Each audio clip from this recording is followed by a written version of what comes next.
Welcome to the Business Growth Spotlight, where we shine the light and talk with business leaders from all over the world who share their insights and wisdom so we can all grow together. I'm your host, Heidi Schalk, and I'm excited to have you here with us today. If you're new to the podcast, welcome. We're excited that you're here. Please stay to the end because we're going to have a special gift for you.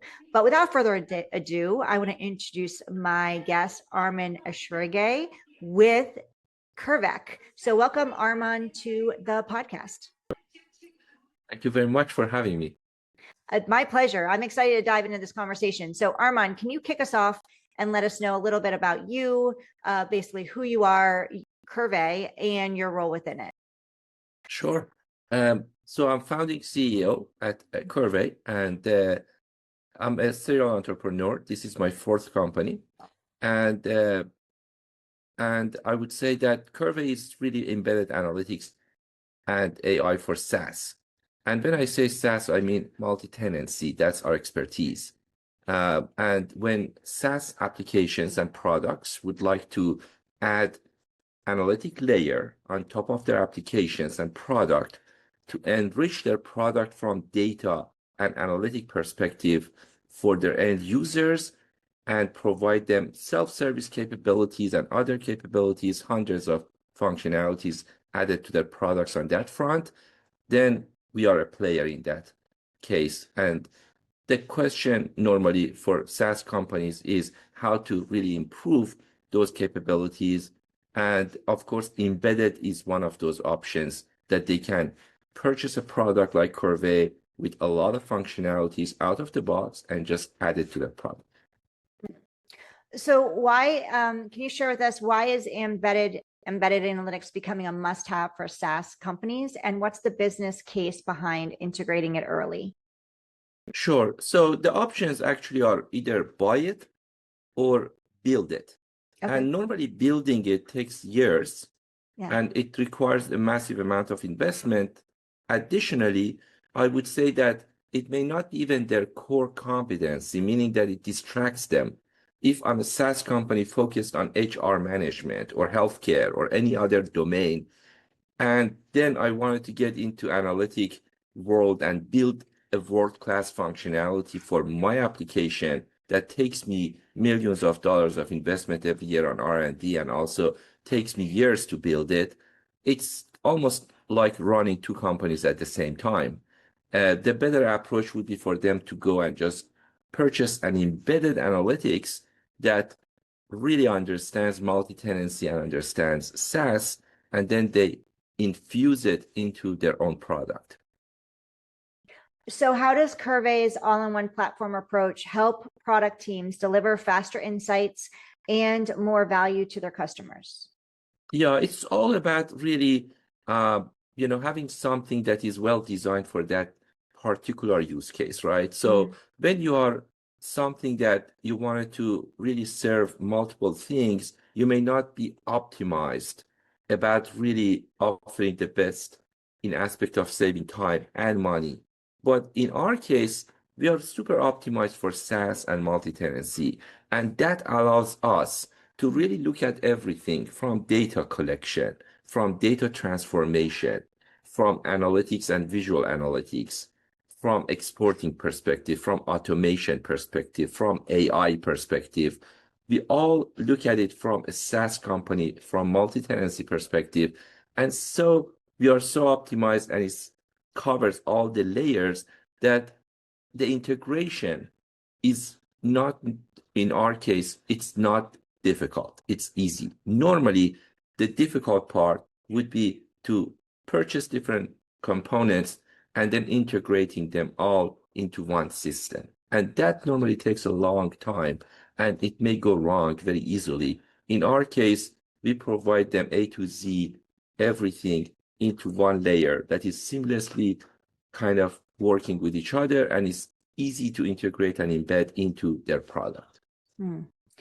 So what's the biggest mistake, Arman, that SaaS founders make when it comes to building or buying analytics functionality? Well, I would say what I have seen a number of times that they do, they normally don't look at it in the way that, understanding the underlying technology and underlying data foundation needs to be there. So they pay more attention to something that is visible to them and visuals. And they don't really pay attention to foundation that is really way more important. It's like looking at the iceberg and just seeing the tip of the iceberg and not realizing the majority of the mass is actually not visible. Right. And that happens a lot in our world, that we see people that they think their use case is simple and they can just do something and it's as easy as creating some charts for their clients. And then they get into maybe something that is not tailored to their needs. It doesn't really address their underlying requirements. And one thing to notice with SaaS companies that is very unique is that they are adding customers, and that's why they are starting their company. Otherwise, why should they start their SaaS company if they are not adding any customer, right? And with every customer you add, there are some new set of requirements probably added to your product that you didn't know about it before. More or less, especially when you sign up the biggest customers that you always wish to. And at that time, you need a very flexible, very highly sophisticated, tailored to your need as a SaaS company. Otherwise, you will not be able to satisfy your needs in the future, even though today the needs might be super simple and you know about it and you can satisfy. So how is Qrvey helping businesses shift from a static reporting to real-time actionable insights that actually drive their growth? Yeah, so our job working with SaaS companies is to provide what they want. If they want real time, we provide a lot of capabilities that they can make it real time. If they don't want real time, because that may tax their resources, then in that case, they don't need to make it real time, right? So, Right. or they can use the hybrid model. Maybe for some part of the data has to be real time, some part of the data. At Qrvey, our job is to be extremely flexible to SaaS companies' needs and provide them all of these options. If it's real time, it's not real time, or any other option that they want, security model that they have, or the way they work with their data, or the data model that they would like to support. We support them in a way that it's fully flexible, it's not restrictive, and then they can really go and choose many of these options that are not mutually exclusive, and they can really mix and match if they want and build what really works best for them. We haven't seen two SaaS companies come to us with the exact same needs. It never ever will happen. That's very true. It's like nice that you I love everything that you shared there. So can you share with us some of the key lessons that you've learned, Arman, from scaling Qrvey that other SaaS leaders should know, especially in the current market? Yeah, so my previous company, Logi Analytics, when I started, the name was Logi XML, and we are talking about 2099 when I prototyped it. Back then, as you may recall, we were at the different stage, right? So we were just figuring out what is the dot-com era and internet and web and browser was something new, and everyone wanted to move the applications to the internet. And at that time, Logi was the first reporting dashboarding company that was web-based. So with that message, we came to market when Crystal Reports was the de facto of the market at that time, and Business Objects and all of the old players back then. And then Logi was the kind of web-based, very general solution. And it grew pretty nicely, and we signed up thousands of customers. Having said that, when I started Qrvey, it was 2016. It was a different time. At that time, I thought that, and I still think that cloud brought a new operating system to the mix. And that is what really going to matter. At the same time, I thought that the generic kind of BI or generic analytics, reporting, dashboarding, all of those, if you build it in a very generic way, it's commoditized. It's already, people have plenty of options in the market. So the way I looked at it and still look at it is you need to be very specialized at the moment in those cases. And for companies that are highly specialized in anything they do, but including analytics, I think that way they can carve out a segment of the market as a very specialized player and be very successful. And as they add more specialty and bring more specialty to the table with their experience, their services, their product, whatever they offer, in that case, they are going to be more and more successful. So our strategy at Qrvey, in order to grow nicely, in order to scale better, in order to be able to acquire customer at a lower cost with more velocity of acquisition, has been based on that being very specialized. And actually, go to the market with a very specialized. It's like you are selling bicycle versus you are selling very specialized bicycle. Right. If you are selling a specialized bicycle, it's a different domain. You need to do differently with marketing, with sales, with even product development. Yeah, no, I agree. It's very important that you know who you are and who you serve and what differentiates you in the market. What makes you create, like what creates that blue ocean for you versus you trying to be in that red ocean fighting for all the same clients and customers that everybody else is. And I think that's what a lot of businesses make a mistake. They're like, I need to be in here with everybody else. And it's really hard to win in that space. Whereas if you can find a way to create it where you're alone, not that you're so different that people don't need you, right? You need your product, your service needs to solve a problem, but that you are differentiating yourself in a way that people are like, oh my gosh, they're the only person I should be working with. And you're giving them a clear space to swim out and reach you, right? So exactly. Can you share with me, Arman? Let's talk visibility, let's talk marketing, let's talk about growth.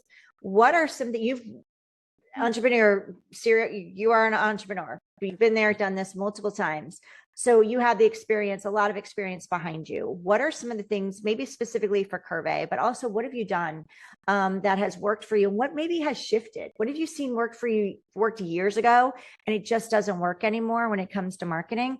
And then what's working for your growth with Qrvey right now? What have you seen over the years of being an entrepreneur that maybe doesn't work? Maybe that's old school now. And then what are some of the things that maybe for Qrvey that you have tried that just didn't work for you? Did you get all those?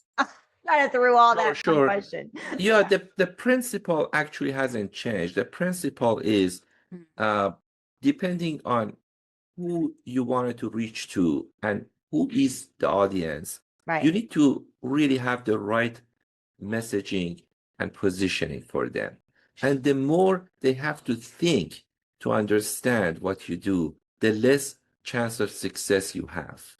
Now, outside your audience, they may never ever understand your message. And that's okay. That's not a problem.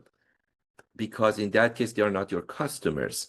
But I'm talking about when your customers and your prospects, the exact people that can be your best customers, do not understand your message. They have to think hard to get it. That's a problem. So in that case, then it's hard to really, message them effectively and be able to market and sell. So that hasn't changed. That with every single company that I know for the last 30 years, it has been the case.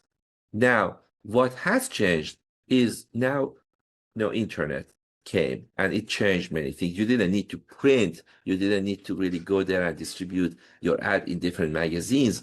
You can now, do much more effective job doing it online, doing through internet. And then AI came in.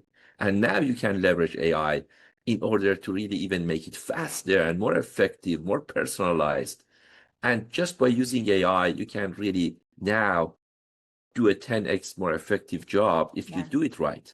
So all of these technologies are going to just help you to do more with less, but the fundamental kind of principle doesn't change. That is about, do you have the right message? Do you have the right positioning? And if that's not in place, doesn't matter what tool you use, you're not going to get there. Right. So what are some of the tools that you all are using? Are you able to share those with us? That's working?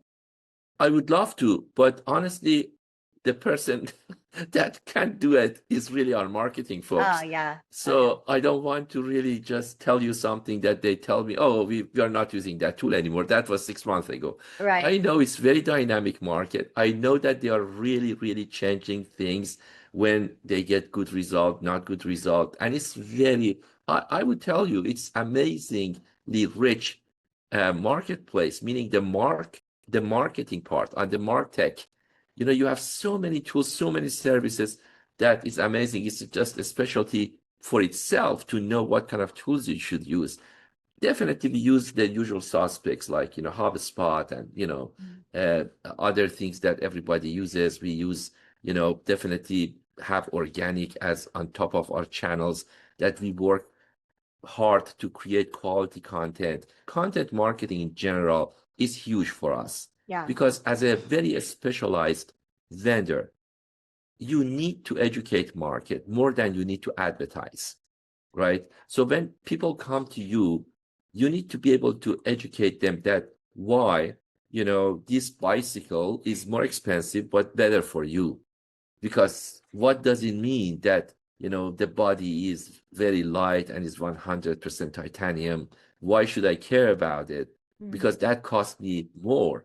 So in those cases, it's all about really training the market and creating the best content. So content marketing is the heart of our marketing.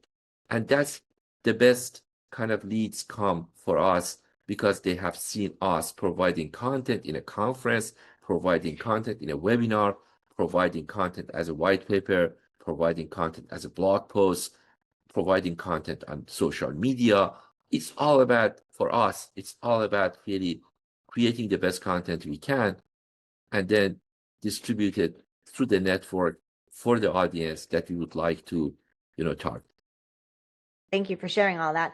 And you brought up marketing teams. So that's good. You have a team that you can trust. And I think that's another thing that's really important when you're building a business is that you're giving, and you shared it. You're like, my marketing team could answer those better than I can. You obviously let your team run with it. You have a trust level with them where you don't need to micromanage everything. You're like, they've got this, and I trust that they're in their lane and they know what they're doing. And I think that's an important piece. And it may not happen when you're just starting out a business, but it's an important piece of growth. Am I correct? Absolutely. Especially for someone like me, I never been a full-time, VP of marketing or CMO or something like that. So I cannot claim to really be marketing expert because I never did it full-time. Definitely, I know enough to be dangerous, but, that's just knowing the concept. My job is to really orchestrate all parts of the company. Marketing is a big part of it. And marketing itself, by the way, the word can be very misleading because it may mean totally differently to different people. And different companies their take on marketing can be totally different. Even a structure, the team structure can be different. Even for a single company at Qrvey, we have gone through 4 different phases with marketing. And these marketing phases have different team structure, have different, for example, even the way we look at the marketing data. And sometimes you need to leverage outside resources, agencies, third parties, consultants. Sometimes you need to hire for some of these positions. And the way you do it in different stages is totally different.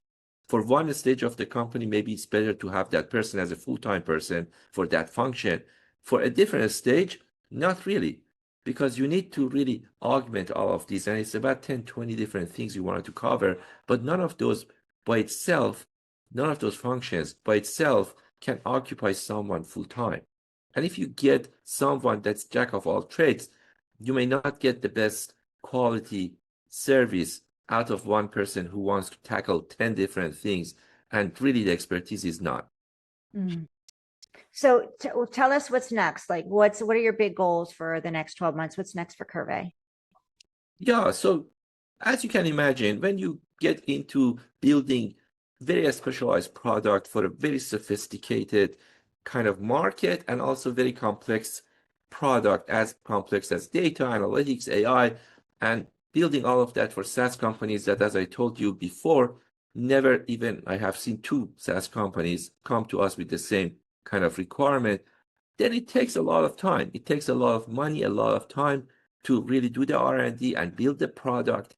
It's comparable, just as a metaphor, with, for example, you wanted to build an electric car when everybody else, 2,000 other companies in the world are building cars for fossil fuel.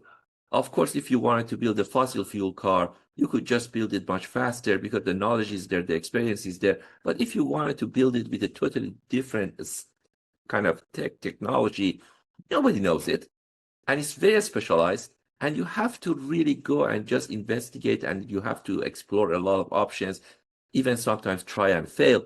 And it has been the case with Qrvey. So Qrvey has done a lot of work with some problems that we are addressing nobody has addressed before in the market. So it has been a long journey on the product side. We started 2016, and the very first repeatable customer we signed up was 2020. Since 2020, we have been selling and marketing the product, and we are getting into a phase that product has gained enough maturity that for the first time we are signing up bigger size deals with bigger companies, with bigger SaaS companies. And that's really the way I see that Qrvey moving forward will be able to create bigger success for bigger customers and tackle and solve bigger problems. And that's where we are heading.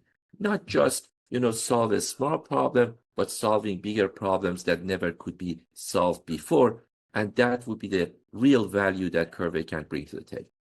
So if I could give you a magic wand, Arman, and you can wave it over one issue that you could be having right now that could keep you from reaching your goals, what would that issue be and why? Yeah, so at the moment, frankly, I'm pretty happy with the direction of the product. I think our CX and customer support part are doing pretty well. Marketing engine, I'm very happy with them as well. And sales is building the processes to go and try that. And we have been happy with building the sales machinery for a smaller accounts and mid-sized accounts. We are in the process of building really a sales and maybe biz dev machinery that we have not done yet for Qrvey, for building partnership, a strategic partnership, and maybe some strategic large kind of, deals. And that part is the part that kind of, I don't know how long it will take for us to build it. Sometimes you get lucky and the first attempt works. And sometimes you have to really go through it and do it again and again until you get there. Hopefully, this will be a fast one. But if I had that magic wand, it would have helped me, because then I could make it a great success at the first attempt. So if we could bring you back in, say, 12 months and revisit this conversation, Arman, what would success look like for you in Qrvey? Having some good size strategic alignments with some of these larger OEM accounts. Our business is 100% OEM. So we are not, selling to a bank. We are selling to a software company that sells to a bank. And they use our product in a white labeled way for their product. And I'm looking forward to see in the next coming years some of these bigger business kind of alignments and business partnerships. Amazing. So how can people connect with you, Arman? How can they reach out to you and learn more about Qrvey? LinkedIn would be great. On LinkedIn, you can find me, and my name and last name is, unique enough that people can really, easily find me. Yes. And then Qrvey, also, if you remember, Qrvey is 5-letter, by the way. Remember that Qrvey, we are one of those names that we spell it incorrectly. So one vowel is missing. But my first name is 5 letters to Arman, Arman, @qrvey.com. Also, you can reach me by email. Perfect. So we're going to have all of Arman's links inside the show notes, so make sure you grab them there. Great. If you are watching us on YouTube, just want to say thank you for being here with Arman and I. There is a button down below that says subscribe. We would love it if you'd subscribe to the channel. That way we're able to alert you when we have more amazing guests like Arman here today, sharing their wisdom and their expertise to support you so we can all grow. And if you're listening to us on your favorite podcast platform like Apple, Spotify, Amazon, or any of the other ones, and you can leave a review, we would love a 5-star review. This helps the platforms push out the podcast to more people, so more people can hear our guests like Arman here today. And learn more about Qrvey. If you know of somebody or a business that could use Qrvey or should learn more about it, please share this episode with them. We'd love for more people to learn about Qrvey and what they do and about Arman. I did promise y'all a gift, so I'm going to give that right now. I am the co-founder of HLH Growth Solutions, where we help businesses scale their revenue using outside the box marketing and visibility methods. If you feel like you've been trying to do all the things to get more visible, get in front of your ideal client, and you're not gaining that traction that you want to have, then please go ahead and download our free Spotlight to Scale blueprint. You can go to spotlighttoscale.com/blueprint and grab that. You can go to Qrvey. It's Qrvey.com, correct? Qrvey.com. Go check them out there, learn more about the platform, and don't forget to go to LinkedIn and go connect with Arman and tell him you heard him here on the Business Growth Spotlight. Arman, thank you so much for being here. Is there anything that you'd like to share or say before we wrap up and I let you go that I didn't get to ask you or we didn't touch on? No, it was great. Thank you very much again for having me. And absolutely, I look forward to hearing from your audience as well. Yeah, my pleasure. Please reach out to him. Let him know you heard him here. And thank you for all for joining us, Arman and I, today on the Business Growth Spotlight. We will see you on the next episode.